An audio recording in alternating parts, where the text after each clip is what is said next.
Bueno, buenas noches para todos, muchas gracias por la invitación. Les traigo el saludo de todo el personal que trabaja en SAIP Cooperativa y decir simplemente que para mí es un gusto volver a esta casa del cirujano, que yo vine a hacer allá por agosto del año 2000 durante la presidencia del doctor Gustavo Bogliacini, y después fue algo así como mi segunda casa entre el 2003 y el 2006, cuando desempeñé los cargos de presidente de la Sociedad de Cirugía y presidente del 57 Congreso Uruguayo de Cirugía. Para empezar, les traigo acá algunas láminas que pueden parecer algo elementales, pero hemos podido comprobar en SAIP Cooperativa que muchos de los médicos que llegan con una demanda o con algún otro evento adverso tienen un marcado desconocimiento de algunos elementos básicos del tema responsabilidad médica. Entonces, ustedes saben que en el ejercicio de la profesión, el médico básicamente puede ser llamado a responsabilidad en estos 4 ámbitos. En el penal, que ha sido muy mencionado lamentablemente en estos últimos días con los sucesos de Bella Unión, en el cual puede desencadenarse un procesamiento del médico que podrá ser con prisión o sin prisión. En el ámbito civil, donde obviamente lo que se le reclama es dinero por una presunta mala praxis. En el ámbito administrativo, por ejemplo, un sumario a nivel de una mutualista que puede terminar en un despido o no, o una investigación administrativa a través del Ministerio de Salud Pública que termina a nivel de la comisión honoraria con una suspensión del título por 1 año, por ejemplo. Y, por supuesto, en el ámbito o en la esfera ética, especialmente desde la aprobación de la Ley 18.591, conocido como la Ley del Colegio Médico, en el año 2009. Repasando rápidamente, porque acá empiezan un poco el desconocimiento del médico que llega con un problema, rápidamente un esquema muy básico del proceso civil. Se inicia todo con una citación a una audiencia de conciliación en unos juzgados especiales, donde se puede llegar a un acuerdo o no. En el caso de no llegar a un acuerdo, y en un plazo totalmente variable, puede o no llegar la demanda que se presenta en los que se llaman juzgados letrados de primera instancia en lo civil. En ese momento, el juez, que en este caso es uno solo, traslada la demanda y ahí se tienen 30 días para contestar la demanda, que es el eje vertebral de la defensa del médico y en este caso de la cooperativa. Luego de esta contestación, el juez cita una audiencia preliminar, es la única que debe asistir el médico, y después se realizan audiencias complementarias, que habitualmente son audiencias de testigos, y finalmente las partes presentan los alegatos, y de ahí el juez emite la que se llama sentencia de primera instancia, que habitualmente es apelada por una de las partes frente a un tribunal de apelaciones, y en este momento el tema pasa a ser juzgado por 3 jueces que luego emiten la sentencia de segunda instancia. Y en muy pocas ocasiones, fundamentalmente cuando hay discrepancias entre esta sentencia y esta sentencia, se puede apelar en casación hacia la Suprema Corte de Justicia. Bueno, y más o menos el proceso penal que lamentablemente hemos vivido en estos días, se inicia con la denuncia, el juez, si así lo estima pertinente, inicia un presumario, que siempre es secreto, y acá analizando un poco en la cooperativa el caso desgraciado, llegamos a la conclusión que quizás acá hubo las fallas más importantes de parte de la defensa. Se inician entonces a nivel de juzgado penal la audiencia, y esto es muy importante, el médico en ese momento en el proceso penal puede ser citado como indagado y debe concurrir siempre con abogado. En el caso que sea como testigo no puede concurrir con abogado, y después de las audiencias determinadas por el juez se puede pasar a su archivo o, como se transitó en este momento, hacia un procesamiento que podrá ser con o sin prisión. Eso quiere decir simplemente que ahí se inicia el sumario, que podrá terminar en una sentencia de primera instancia que podrá luego ser apelada ante los tribunales de apelaciones. Pero obviamente en el caso Bella Unión nos encontramos en esta instancia. Y para decirlo en forma muy sencilla en qué se basa la responsabilidad médica, permitan este esquema tan sencillo. Se considera que entre el usuario y la institución, vamos a poner el caso de una mutualista, por más que no exista nada escrito a nivel de papeles, se establece un contrato productor de obligaciones. Y luego la responsabilidad es obviamente un estado ulterior, podríamos llamar una etapa patológica, en la cual se nos imputa un incumplimiento a ese contrato.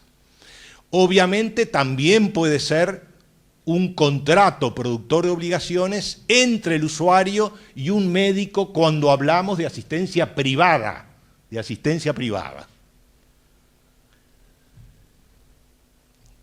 Y entonces tenemos que una primera división muy clara en lo que se llama responsabilidad contractual, que es la típica de la institución mutual, o en los excepcionales casos actuales de la medicina privada, y ahí existe un plazo para establecer la demanda de 20 años. El plazo de prescripción, que así se llama, son 20 años.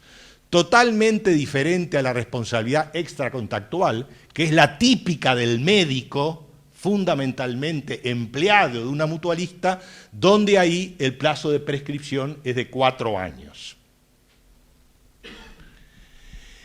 Y lo que debemos decir es que en el Código Civil de nuestro país, que data de la segunda mitad del siglo XIX y que se debe fundamentalmente en su parte esquelética a los doctores Eduardo Aceveda Maturana y Tristán Narvaja, obviamente no existen artículos vinculados a la responsabilidad médica como tal, sino que nos competen aquellos artículos generales para la responsabilidad civil. Esos están ubicados en el libro 4 de este código, que se llama el Libro de las Obligaciones, y específicamente en estos artículos.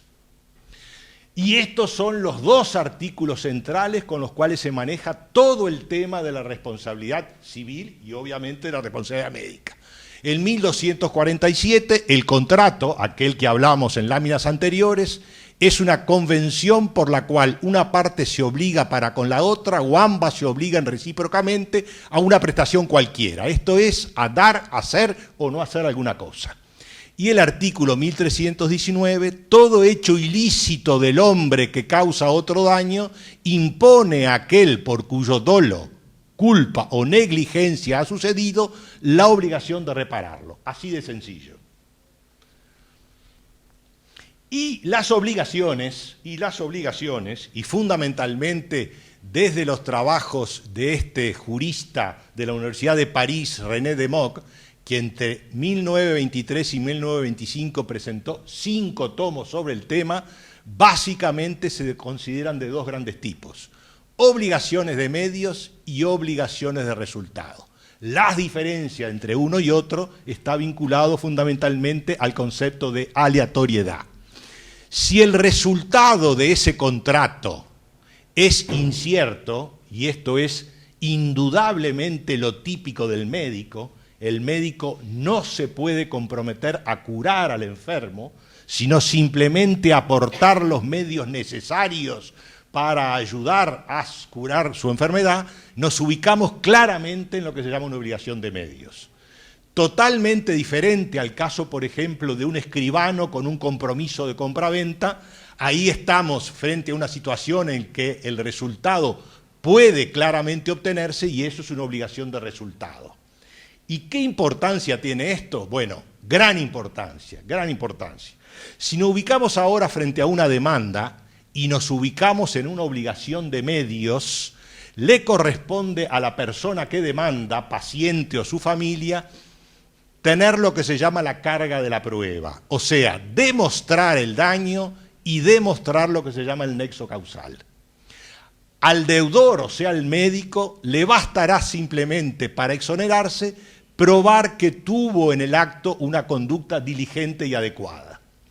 Pero en cambio, si nos ubicamos en el concepto de una obligación de resultado, y debemos decir que lamentablemente algunos casos médicos se están derivando lentamente hacia la obligación de resultado. Por ejemplo, podríamos señalar la cirugía estética y algunas otras, la cosa es totalmente diferente. Ahí la prueba le corresponde al deudor, o sea, al médico, demostrar por qué no obtuvo el resultado que planteó que sí iba a obtener. Y ahí es muy difícil salvarse a esta situación, ya que se debe demostrar una causa extraña no imputable, por ejemplo, una acción de terceros, que fue la que ocasionó el daño.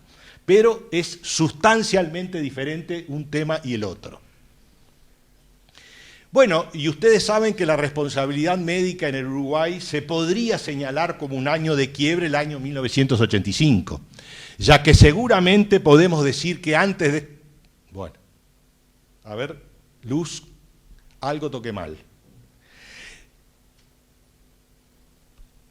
Ya que antes de esta fecha el tema de la responsabilidad médica era prácticamente desconocido. Y después del año 85...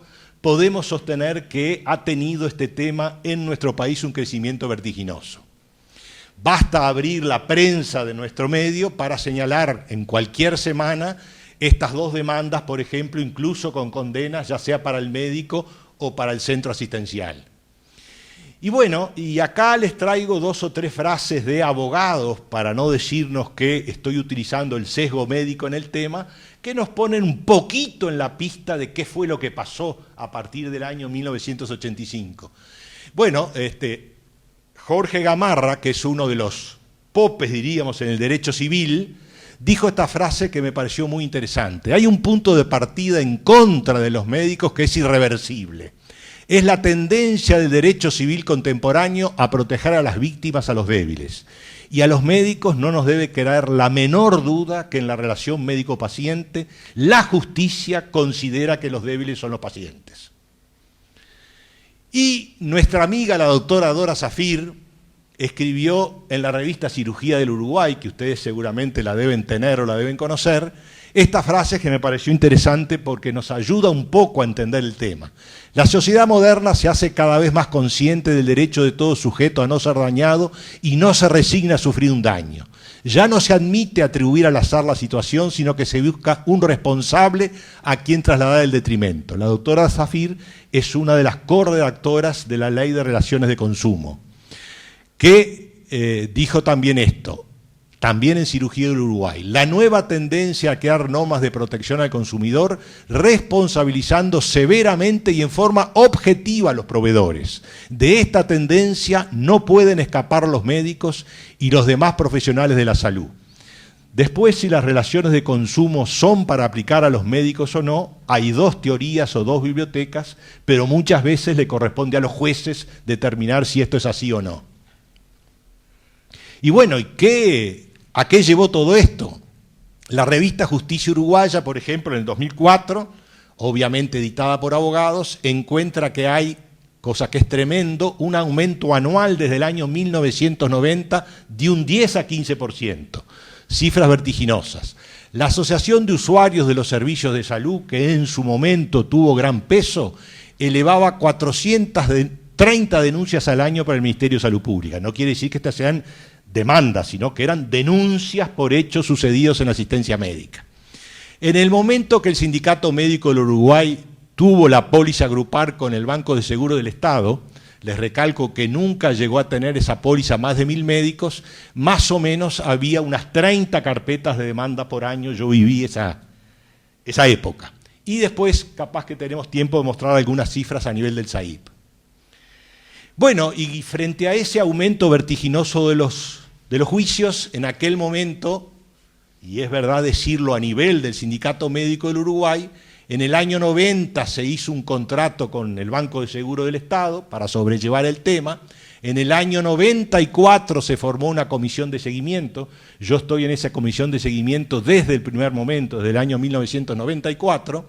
Y a lo largo de este seguimiento empezamos a encontrar una serie de fallas de esa póliza que teníamos, fundamentalmente el aumento incesante de los costos sin una justificación determinada, la imposibilidad de acceder a la siniestralidad, que era manejado como un secreto de Estado y nosotros queríamos saber a cuántos médicos demandaban, qué especialidades eran demandadas y qué teníamos que volcar hacia los afiliados para poder desenvolverse en este campo, un tratamiento que podemos llamar equivocado, con frecuentes exclusiones, tanto es así que las primeras exclusiones que nos sometieron en esta póliza era a los que, como yo les dije hoy, hacían cirugía estética o aquellos jefes de servicio que sostenían que no hacían actos médicos, sino que era simplemente un acto administrativo.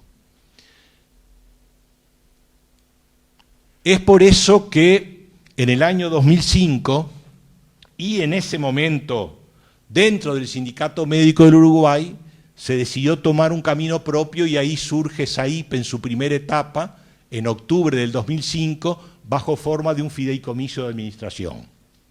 En el año 2007, por múltiples razones, algunas después si surgen las preguntas las podemos contestar, se transforma en lo que es hoy una cooperativa que está celosamente controlada por el Banco Central, el Ministerio de Educación y Cultura, la Dirección General Impositiva y la Auditoría Interna de la Nación. ¿Qué pretendimos hacer? Y estamos convencidos que lo estamos haciendo con SAIP Cooperativa, tener algo totalmente diferente a lo que habíamos obtenido en el Banco de Seguros del Estado.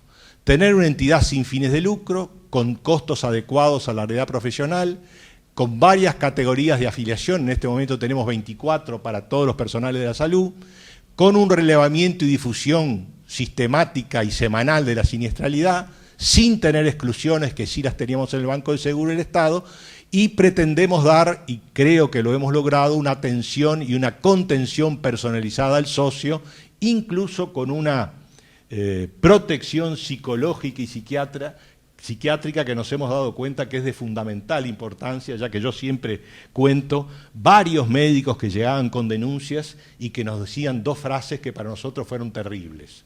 Una es, a partir de esta denuncia yo voy a abandonar la medicina, y otra quizás aún peor, ya me sirvió esto de escarmiento, el próximo paciente que lo veo lo voy a ver como un enemigo que posiblemente me haga una demanda. Esto para mí ya fue suficiente. Dos contestaciones terribles para la tan mentada relación médico-paciente. Y bueno, y ahí empezó a caminar. Algunas cifras de estas no son las actuales, ya que esto es más o menos de enero-febrero, cuando se estaba preparando el primer curso que hicimos en SAIP este año. Más o menos andamos ahora en estas cifras, 7.400 afiliados. Esto es más o menos la evolución a lo largo de los años. Demandas en números que podemos presentar, en este momento prácticamente este número fue superado, en este momento son cerca de unas 350 demandas que involucran al día de hoy, esto fue preparado en enero-febrero, como yo les dije, 550 médicos. Esto es un poco las especialidades demandadas, siempre a la cabeza ginecología y obstetricia, todos los años a la cabeza de la estadística, y luego seguida muy de cerca por ortopedia y traumatología y cirugía general.